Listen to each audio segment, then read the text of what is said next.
Assalamualaikum warahmatullahi wabarakatuh. Kita sekarang berada di segmen yang kelima, segmen terakhir untuk modul 02, preparasi bahan baku untuk pembuatan besi di dalam blast furnace pada mata kuliah metalurgi besi dan baja. Sebelumnya kita sudah melihat bahwa ada dua teknologi untuk membuat kokas ini. Yang pertama adalah heat recovery atau non recovery, baru saja kita lihat di segmen sebelumnya, segmen 04. Sekarang di segmen 05 kita akan melihat mengenai teknologi byproducts. Kita lihat kembali mengenai pembuatan kokas ini. Tidak lain kalau misalnya kita lihat dari proximate analysis dari batu bara, ada moisture, ada VM, ada abu, ada fixed carbon. Jadi yang dihilangkan di sini adalah moisture dan volatimeter. Kita bisa lihat detail. Jadi dari batu bara ada moisture, ada volatimeter, ada fixed carbon, ada abu. Kalau misalnya kita lihat yang abu ini tetap, ini akan masuk ke dalam kokas. Fixed carbon sebagian besar, kalau bisa 100%, tapi biasanya tidak mungkin. Sebagian besar itu masuk ke dalam kokas. Sebagian kecil dari fixed carbon ini, kita lihat dia masuknya menjadi produk samping atau byproduct atau waste gas. Kemudian VM itu 100% dia keluar ke sini, air juga sama, dia keluar ke bagian situ. Jadi ini menjadi produk kokas, ini menjadi byproducts. Jadi pada saat dipanaskan dia keluar, ini disebut dengan byproducts, kemudian menghasilkan waste gas, juga menghasilkan coke oven gas yang bisa digunakan sebagai bahan bakar di dalam proses pembuatan baja. Byproduct ini dapat berupa tar, ada amonium sulfat, kemudian ada amonia liquor, kemudian ada minyak. Dari sisi kokasnya sendiri ya, ada 3 produk. Yang pertama disebut dengan blast furnace coke yang ukurannya besar, ada informasinya 25 sampai 80 mm. Ini yang disebut dengan blast furnace coke. Ada yang mengatakan 17 juga ada ya. Jadi ini 25 sampai 80 mm. Kemudian yang nut coke yang kecil-kecil 10 sampai 25 mm. Ini juga kadang-kadang masih bisa digunakan atau diusahakan dimanfaatkan di dalam blast furnace. Kemudian ada yang coke breeze, ini ukurannya kecil. Coke breeze ini kurang dari 10 mm. Ini yang digunakan sebagai bahan baku untuk membuat sinter. Jadi bisa digunakan juga ke situ. Coke breeze kalau misalnya kita lihat di sini porsinya kecil, setelah disaring di sini, yang paling besar adalah blast furnace coke, kemudian nut coke. Jadi dua-dua ini digunakan sebagai reduktor dan juga sumber energi dan juga untuk menupang material di atasnya di dalam blast furnace atau dikirim ke blast furnace. Kemudian yang ini dikirim ke pabrik sinter. Contoh penggunaan dari nut coke. Jadi regular coke yang digunakan, ini 262 kg per ton hot metal, ini nut coke-nya. Kalau misalnya kita lihat di tempat lain juga sama, nut coke ini digunakan juga untuk proses di dalam blast furnace. Ini yang regular coke artinya yang ukurannya besar. Batu bara yang pertama dimasukkan ke dalam bin, kemudian setelah itu di crusher, kemudian di mixer, setelah itu baru dimasukkan ke dalam coking chamber dari proses byproducts ini ke coke ovennya. Setelah itu di sini diproses selama kira-kira 24 jam, dikeluarkan dulu dari coking chamber ini, kemudian di quench, ini di quench, setelah itu diayak, kemudian menjadi kokas yang dikirim ke blast furnace. Jadi diayak ini untuk melihat ada yang ukurannya besar, ukurannya kecil, yang besar itu yang dikirim ke blast furnace, nut coke juga sama dikirim ke blast furnace, kemudian yang coke breeze yang ukurannya kecil-kecil, kurang dari 1 cm atau kadang-kadang kurang dari 5 mm, itu dikirim ke pembuatan dari sinternya. Ini informasi kembali mengenai bagaimana cara membuat atau prinsip kerja dari coke oven dengan menggunakan teknologi byproducts. Di bagian tengah ini disebut dengan coking chamber. Di sini dimasukkan batu bara. Sumber dari panas ini berasal dari samping di sini. Di sini dibakar. Ini dibakar di sini yang warna merah ini. Ini brick refractory. Biasanya silika atau alumina. Ini panas. Dari sini akan masuk melalui refractory untuk memanaskan di bagian dalam dari coking chamber ini. Tidak ada udara yang dimasukkan ke sini, beda dengan yang sebelumnya yang heat recovery atau non recovery itu ada udara yang dimasukkan di sini, tidak ada udara yang dimasukkan. Jadi benar-benar panasnya itu berasal dari luar di sini. Ya, sehingga recovery-nya makin baik dari kokasnya dan juga gasnya ini bisa dimanfaatkan. Jadi VM tidak lain adalah CH4 kemudian H2CO itu bisa digunakan sebagai bahan bakar, itu akan keluar bagian atas, termasuk juga tar dan lain-lain ya sebagai byproduct. Ini tipikal dari komposisi kimia dari COG atau coke oven gas, gas yang keluar di sini. Itu mengandung H2 46 sampai 52%, mengandung CH4 27 sampai 35%, ada CU 6 sampai 10%, ada CMHN, kemudian ada CU2, ada N2. Dimensi dari cooking chamber ini, kalau misalnya kita lihat, dia mempunyai lebar 400 sampai 500 mm. Jadi lebar dari cooking chamber, di sini ada informasinya atau ada gambarnya ya, ini. Jadi lebar dari bidang ini 0,4 meter dalam hal ini ya digambarkan, atau 400 itu sama dengan 0,4 meter sampai 500 mm. Kalau misalnya kita lihat lebar ini di gambar sebelumnya adalah lebar ini, lebar dari cooking chamber ini. Kemudian berikutnya ada informasi mengenai tinggi. Tingginya itu 4 sampai 7,6 meter, ini yang umum orang mengatakan. Dan di sini kita lihat ini tinggi dari cooking chamber ini, dari bawahnya sampai ke atas ini 6,5 meter. Kemudian panjangnya dari sini ke belakang sana, panjangnya itu 12 sampai 17 meter. Biasanya cooking chamber ini dalam satu baterai, jadi dikatakan satu baterai, itu mengandung atau terdiri dari 50 sampai 70 cooking chamber. Jadi ada 50 sampai 70 ruang-ruang seperti ini untuk melakukan proses pembuatan kokas. Ini disebut semuanya sebagai cooking chamber. Kemudian yang terdiri dari 50 sampai 70 ruang ini dikatakan dengan satu baterai. Biasanya ada dua baterai, ada kiri satu, kanan satu. Biasanya ya, ada dua baterai di situ.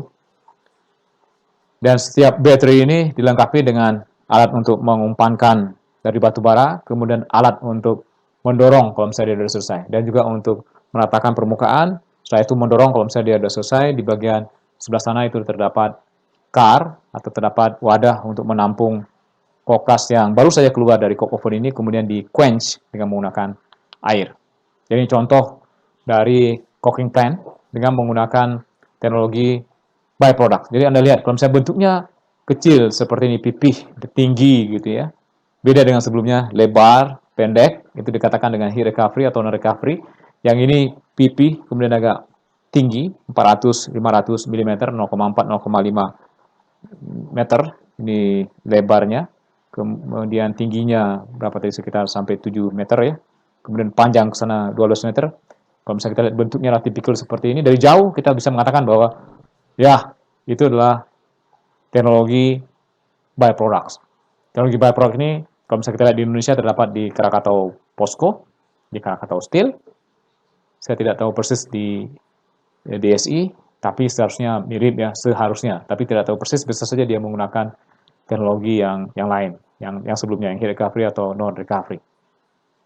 Nah, susunan dari ini sekitar 50 sampai 70 chamber, nanti dikatakan dengan satu baterai. Biasanya saja ini sebelah sini satu baterai, kemudian sebelah sana ada satu baterai lagi. Biasanya seperti itu cara memisahkan baterai di dalam pembuatan kokas ini. Ini kita lihat dari samping sepertinya ya. Di samping, jadi ini diisi dengan batu bara. Kita lihat di atasnya ada mesin untuk mengisi. Ada 1, 2, 3, 4. Jadi ini ada lubang. Lubang ini pada saat diisi dibuka lubangnya. Ya, kemudian diisi batu bara ke situ. Setelah itu diratakan permukaannya. Ya, kalau enggak di bagian sini jadi menggunung, tidak rata permukaannya. Kemudian ini ditutup. Setelah itu di sini pintu, ada door di sini, di sebelah sini juga ditutup. Sebelah sana juga ditutup. Mulai di bagian kiri kanan itu dinyalakan apinya atau gasnya dilarikan ke situ sehingga menghasilkan panas. Panas ini yang akan digunakan untuk mengubah batu bara menjadi kokas. Sudah selesai, pintunya dibuka sebelah sini, sebelah sana juga dibuka. Jadi ini disebut dengan pusher side, jadi side atau sisi untuk mendorong. Kalau sudah jadi, kemudian disebut dengan cook side, jadi kokasnya keluar ke sebelah situ, masuk dalam suatu wadah kontainer untuk menampung. Kemudian dari wadah ini dibawa dengan kar, ya, dia punya roda, punya rel juga di situ, dia akan bergerak ke arah atau diarahkan ke tempat untuk quencher, untuk disemprot air, untuk mengubah menjadi kokas yang setelah itu bisa disaring, kemudian dikirim ke blast furnace. Kita lihat sekuensnya satu persatu. Yang pertama kita lihat ini sudah kosong, jadi sudah selesai didorong Kokasnya udah selesai, masuk ke situ udah selesai, ini udah kosong, siap untuk diisi batu bara berikutnya untuk membuat menjadi kokas. Jadi ini passurnya, ini untuk mendorongnya ya. Ini udah berhenti di situ, udah nggak ada karena ini kosong, udah selesai tugasnya. Yang pertama dilakukan adalah mengisi batu bara ke dalam cooking chamber. Jadi Anda lihat di bagian atas ini contoh untuk 3 lubang di bagian atasnya. Ini lubang ini dibuka, setelah itu diisi batu bara, bentuknya seperti gunung seperti ini, setelah itu harus diratakan. Kalau misalnya kita lihat dari sisi atasnya, Anda lihat di sini, ada satu lubang, satu garis ya, satu, dua, kemudian sini ada 3. Ini kita lihat ada satu, kemudian ke belakangnya ada 2, 3, dan seterusnya sampai ke belakang sana. Nah ini contoh pada saat pengisian dari batu bara ini, jadi ini harus dibuka terlebih dahulu, ini harus diambil, ini dibuka, biasanya ada 3, satu di situ, satu di sebelah sini, dibuka, kemudian satu lagi di situ, dibuka, kemudian sama seperti ini ya, lubangnya ada 3 ini, itu dibuka dulu, diambil dulu ini tutupnya, mesin itu juga yang akan ngambil, dia ngambil itu, kemudian ada sistem yang otomatis ya, setelah itu dia akan mengisi batu bara ke situ, sudah selesai, tentu saja kita sudah tahu di bagian atas ini juga dikasih load cell untuk tahu berapa ton batu bara yang masuk ke situ, berapa ton dari masing-masing sisi ini masuk ke dalam ini, itu semua harus dihitung dari dimensi, dari bulk density, densitas ruang ya, kita tahu berapa ton yang masuk ke situ dengan presisi. Sudah selesai, lubang ini ditutup kembali, kemudian mesin ini dia selalu bekerja berpindah dari satu lubang ke lubang yang lain, karena itu sudah selesai didorong, dia harus mengisi lagi lubang yang lain. Jadi sibuk sekali ini kerja ini, dan itu harus disimulasikan terlebih dahulu. Sudah selesai diisi, yang berikutnya adalah diratakan. Jadi di bagian atas dari passer ini terdapat suatu bar yang disebut dengan leveling bar, itu yang digunakan untuk meratakan permukaan. Di permukaan yang rata dari ujung ke ujung, sudah selesai. Kalau misalnya dilihat dari samping bentuknya seperti ini, sudah rata batu bara di dalam cooking chambernya. Kemudian yang berikutnya adalah terjadi proses pembuatan kokas atau proses karbonisasi. Di sini karbonisasi. Di sini pintunya ditutup, semuanya ditutup, nggak ada udara yang masuk. Ini juga sama, sebelah sana juga ditutup, bagian atasnya juga ditutup. Di bagian pinggir kiri kanan dari cooking chamber ini dipanaskan atau gas panas dari layar ke situ, atau ada api yang mengalir di situ. Temperaturnya juga dijaga, dikontrol, ada termokouple. Prosesnya yang terjadi adalah seperti ini. Jadi kiri kanan ini ada gas panas. Temperaturnya di sini sekitar 1425 sampai 1535 derajat Celcius. Anda seterusnya dari kuliah tandur dan bahan bakar ya, Anda bisa memperkirakan dengan ada data dari konduktivitas panas dari refraktor ini. Dari refraktor ini kita punya data konduktivitas panas, kita tahu tebalnya. Kalau misalkan temperatur di dalam ini kita harus pertahankan di 1040 sampai 1095 derajat Celcius, kita bisa tahu berapa sih temperatur yang harus ada di luar ini. Jadi ini temperatur yang ada di luar ini dipertahankan di 1425 sampai 1535 derajat Celcius untuk mendapatkan temperatur di bagian dalam 1040 sampai 1095 derajat Celcius. Jadi di bagian kiri kanan itu dipanaskan. Jadi kalau misalnya kita lihat dari sini, jelas di bagian ini adalah oven. Oven artinya terjadi atau di sini dimasukkan batu bara. Di oven dimasukkan batu bara, di cooking chamber berikutnya di sini juga sama, oven. Di sini ada flue, dan seterusnya. Ini adalah gas panas yang dilewatkan, yang temperaturnya adalah 1425 sampai 1535 derajat Celcius. Atau bergantung kepada ketebalan, tergantung kepada refraktor yang digunakan. Yang jelas, dalamnya harus dipertahankan temperaturnya sekitar 140 sampai 1095 derajat Celcius. Ya, ini detail apa yang terjadi di bagian dalam. Ini adalah di bagian dalam dari cooking chamber-nya. Ini di bagian luar, ada api di situ, atau ada gas panas di situ, terjadi proses pembakaran. Ini yang akan mengirimkan panas melalui refractory, yang tadi ya, temperatur di sini 1400, kita kembali ke sini, 1425 sampai 1535 derajat Celcius.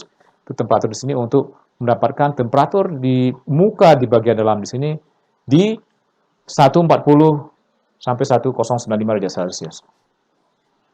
Detail mengenai prosesnya kita lihat di diagram di sini. Ini kita lihat sebagai fungsi dari waktu. Ini setelah 4 jam, kemudian setelah 5 jam, setelah 13 jam, setelah 20 jam. Biasanya proses ini berlangsung antara 20 sampai 24 jam. Begitu 24 jam, 20 sampai 24 jam, dia sudah selesai, kemudian baru didorong. Kita lihat Mengapa harus 20 jam? Kita lihat di sini setelah 4 jam. Di sini ada beberapa zona, ada zona A, B, C, D, E. A itu apa? A itu sudah menjadi kokas, coke. Mohon maaf ini ya, ini mungkin keliru. Kokas ini seharusnya satu ini pindah ke bawah, ini belum ada, keliru ini. Jadi temperatur terjadi kokas itu di A di 600 sampai 1100 derajat Celcius. Jadi ini adalah bagian yang luar di sini. Dia udah menjadi kokas. Kemudian yang B ini, yang masih tipis ini dikatakan dengan semi kokas. Temperaturnya di 480 sampai 600 derajat Celcius. Kemudian di C, ini dikatakan dengan daerah yang plastis. Daerah dia belum berubah menjadi kokas, di situ masih seperti ada tar ya, agak meleleh seperti plastik begitu. Temperaturnya di 450 sampai 480 derajat Celcius. Kemudian di zona D, ini maksudnya adalah bagian dari kokas yang sudah mengering, temperaturnya 100 sampai 350 derajat Celcius. Kemudian yang E belum terjadi apa-apa, masih batu baranya masih basah. Jadi ini batu bara sudah kering, kemudian ini plastis, semi kokas, kokas. Kita lihat setelah 8 jam, bagian yang menjadi kokas ini sudah besar. Ya, bagian yang belum ini menjadi mengecil. Setelah 13 jam, ini bagian kokasnya sudah besar, bagian yang batu baranya yang belum keluar airnya udah tidak ada. Yang ada di sini zona A, B, dan C. C ini adalah zona yang dia plastis. Kemudian yang B ini yang semi kokas. Yang A ini udah menjadi kokas. Setelah 20 jam, itu semuanya sudah menjadi kokas. Kalau misalnya kita lihat dari profil temperaturnya, kalau misalkan setelah 4 jam, profil temperaturnya di bagian luar tinggi, di bagian tengah belum terjadi apa-apa. Setelah 8 jam, udah mulai agak ke tengah. Setelah 13 jam, di bagian tengah juga sudah hilang airnya, temperaturnya sudah tinggi. Jadi C ini dia udah menjadi daerah plastis. Kemudian setelah 20 jam, temperaturnya udah sama dari luar sampai ke tengah itu udah sama semua temperaturnya. Jadi ini sebenarnya udah selesai, atau antara 20 sampai 24 jam itu biasanya waktu yang dibutuhkan untuk membuat kokas ini. Kemudian setelah itu di tengah-tengah atau pada saat akhir ya, bisa dibuka pintunya, dilihat ya, bentuknya. Ini ada orang yang ngontrol, ngelihat apakah sudah selesai atau belum. Biasanya orang mengatakan bentuknya itu kalau misalnya sudah seperti bunga kol, kembang kol, Anda tahu ya kembang kol, yang bentuknya seperti ini mirip. Nah sebelah sana, ya mirip seperti kembang kol. Orang mengatakan itu, tapi ini bukan kembang kol karena ini warnanya merah, ini temperaturnya juga tinggi. Tapi bentuknya, permukaannya, celah-celahnya, ya mengembung dan celah itu mirip dengan kembang kol. Kalau misalnya itu sudah terbentuk, artinya proses pembuatan kokas ini sudah selesai. Jadi sudah siap untuk didorong, di pushing. Yang berikutnya adalah coke pushing. Jadi kalau misalnya sudah selesai, pintu ini dibuka, pintu sana juga dibuka, kemudian masuk alat pendorong. Ya, ini semuanya kokas yang masih tinggi temperaturnya di sekitar 1000 derajat Celcius, masuk ke dalam suatu kontainer. Jadi tampung dalam kontainer ini. Kita lihat ini bagaimana proses pada saat pendorongan atau pushing dari kokas yang sudah jadi ini. Jadi pintunya dibuka sebelah sana juga sama dibuka, kemudian didorong dengan menggunakan alat seperti ini. Ini tentu saja ada teknologi di situ. Detailnya kalau misalnya Anda ke pabrik seperti di Krakatau Steel, mereka masih mengoperasikan pabrik kokas. Sudah lama mereka mengoperasikan pabrik kokas. Kemudian di Krakatau POSCO juga ada yang seperti ini kalau misalnya dalam kasus di Indonesia. Ini kalau misalnya kita lihat dari sisi pada saat pushing-nya, pada saat kokas ini didorong, ini mesinnya yang digunakan untuk mendorong. Jadi sisi yang satu kelihatan seperti gini, dia mendorong.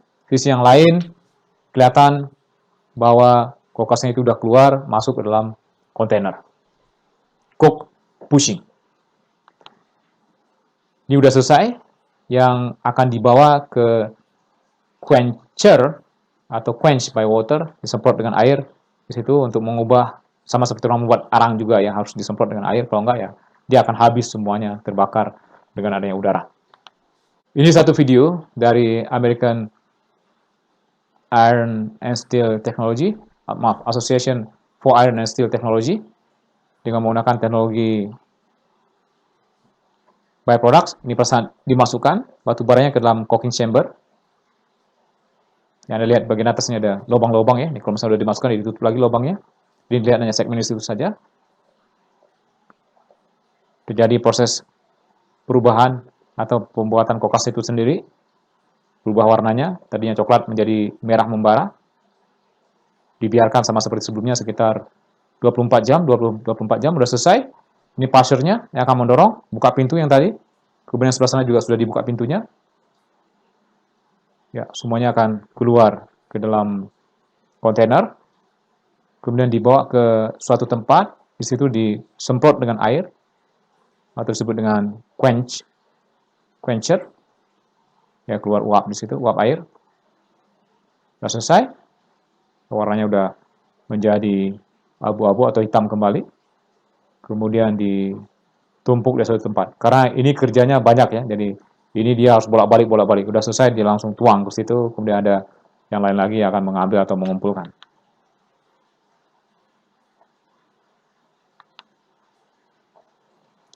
Berikutnya adalah dari ThyssenKrupp, Ude. Ini yang banyak membangun cooking plant juga. Yang tadi animasi, ini yang real. Ini perasaan quencher, perasaan pushingnya.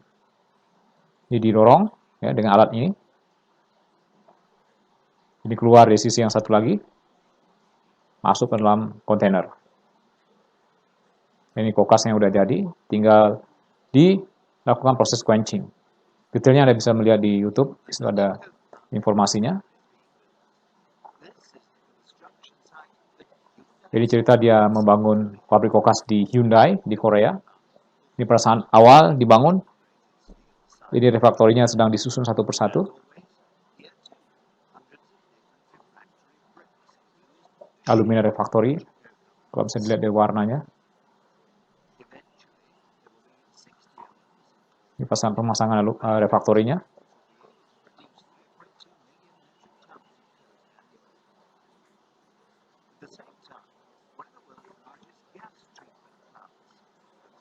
Gas holder,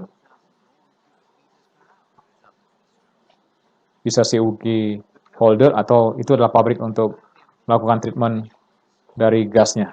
Jadi ini persen dia dibuka di bagian atas juga bisa dibuka. Untuk melihat batu bara itu, tapi itu panas sekali, itu temperaturnya 1000 derajat Celcius. Hati-hati. Ini ada teknologi yang dia kembangkan untuk mengatur temperatur. Ini patennya dari Ude. Nah, dia cerita di sini mengenai teknologi yang dia punya yang terakhir.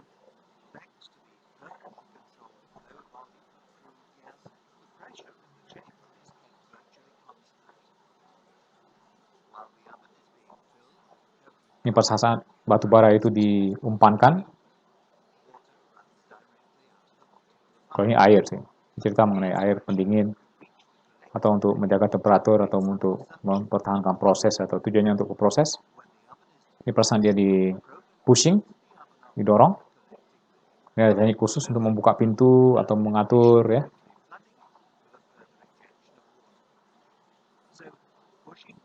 Oh, ini cerita proses pengaturan air sebenarnya. Sudah jadi di bagian sisi yang satu lagi. Sudah selesai. Di bagian atasnya, Anda lihat ini ada 1, 2, 3, 4, ada 5 untuk melakukan proses charging.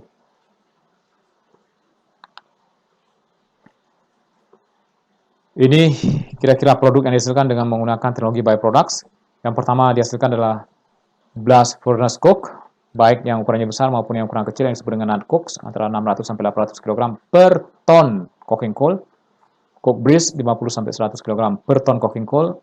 Kemudian menghasilkan COG, coke oven gas, 296 sampai 358 meter kubik dengan komposisi kimia seperti ini, kira-kira sama seperti yang sebelumnya kita udah lihat ya. Jadi H2 itu 50%, CH4 30%, CXHY 3%, ada CO. Jadi ini semua bisa dibakar, kecuali yang dua di bagian bawah ini tidak bisa dibakar, dengan harga CV-nya, calorific value-nya 20.000 kJ per meter kubik. Kemudian ada tar, ini disebut dengan byproduct, kemudian ada amonium sulfat, ada amonia, ada light oil, ini sebagai byproducts-nya. Ini semuanya sebagai byproducts. Itu kelebihan dari orang menggunakan teknologi dari byproducts ini. Kalau misalnya dibandingkan antara byproducts dengan heat recovery, bisa saja dari sisi recovery ya, recovery artinya perolehan dari batu baranya, perubahan dari kokasnya, dengan menggunakan heat recovery ini sedikit lebih rendah. Kenapa sedikit lebih rendah? Karena batu baranya itu bisa kemungkinan terbakar dengan udara. Ada kemungkinan, walaupun itu bisa dikontrol dengan baik. Tapi ini seharusnya lebih baik. Itu yang pertama. Yang kedua, kelebihan dari heat recovery ini bisa menghasilkan listrik yang besar. Anda lihat di sini, semuanya bisa digunakan untuk menghasilkan listrik. Ini tidak, karena dibakar ya, menghasilkan byproducts, ada menghasilkan kimia yang lain. Ini menghasilkan COG, ini yang dikatakan dengan COG. Tapi COG ini kita bisa gunakan di pabrik bajanya, bisa digunakan untuk sinter plant, untuk bahan bakar ya sinter plant. Selain dari blast furnace gas ini di sinter plant ya, ini juga bisa digunakan ke sinter plant. Kemudian dari blast furnace gas ini digunakan untuk memanaskan pinggir kiri kanan dari yang tadi untuk membuat kokas. Kalau misalnya ini tidak ada, blast furnace gasnya tidak ada, bisa juga ini COG-nya diputar lagi masuk ke situ, bisa seperti gitu. Untuk BOF, kalau misalnya butuh suatu pemanasan di situ untuk memanaskan ladle ya, untuk memanaskan macam-macam yang ada di pabrik.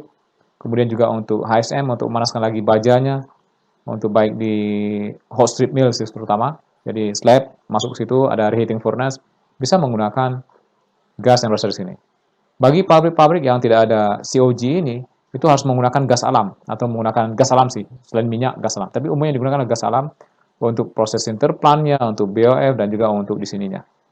Jadi kelebihannya ini tidak perlu lagi gas alam. Jadi dari pabrik itu masukkan gas itu bisa digunakan untuk pabrik-pabrik yang lain. Kalau misalnya di sini masih menggunakan gas alam dari luar. Tapi kelebihan dari ini, listriknya biasanya banyak. Kelebihan dari sini bisa saja listriknya yang dibutuhkan untuk kebutuhan pabrik itu kurang, sehingga butuh listrik dari luar. Jadi ada positif negatif. Kalau saya pribadi melihat terserah saja ya, terserah saja. Walaupun cenderung kalau misalnya di kota, kemudian di pabrik baja yang seperti Krakatau Steel, Krakatau POSCO, kayaknya sih ada baiknya menggunakan yang byproducts, terutama karena ada COG ini. COG ini yang bisa digunakan untuk kebutuhan pabrik baja. Kalau misalnya nggak ada ya kita harus menggunakan gas alam, apalagi di Indonesia gas alamnya itu ya harganya mahal, itu jadi permasalahan. Jadi kalau misalnya ini menghasilkan bahan bakar sendiri yang digunakan untuk pabrik itu sendiri. Ya, kita sudah melihat mengenai proses pembuatan sinter, kemudian baru saja mengenai kokas ya. Jadi ini ada di pabrik baja dengan menggunakan blast furnace. Ini juga kembali lagi ke Krakatau POSCO. Di sini ada, kita lihat sinter, kemudian di sini ada coking plant, yang blast furnace itu sendiri ada di sini. Pembuatan bajanya BOF, RH, CCM itu ada di sini. Untuk plate mill itu ada di bagian atas. Ya. Ini untuk bahan bakunya, baik coking coal maupun biji besi itu disimpan di dalam gudang seperti ini. Baik, itu akhir dari segmen yang kelima dan juga akhir dari modul yang kedua mengenai preparasi bahan baku yang bisa digunakan untuk blast furnace. Itu biasanya sinter, kemudian kokas, pellet juga iya. Tapi pellet ini bisa digunakan untuk blast furnace, bisa juga digunakan untuk proses-proses direct reduction dengan menggunakan shaft furnace. Mudah-mudahan bermanfaat. Anda mengerti yang pertama mengenai proses pembuatan pellet, ya, proses pembuatan sinter, kemudian proses pembuatan kokas, batu bara yang digunakan untuk membuat kokas seperti apa, teknologi untuk membuat kokas yang ada dua ya, heat recovery atau non recovery, yang satu lagi adalah byproducts. Jadi Anda harus tahu seperti apa fungsinya, alat kerjanya seperti apa, dan lain-lain, materialnya seperti apa, ya, dan lain-lain. Terima kasih atas perhatiannya. Tetap semangat dalam belajar. Assalamualaikum warahmatullahi wabarakatuh.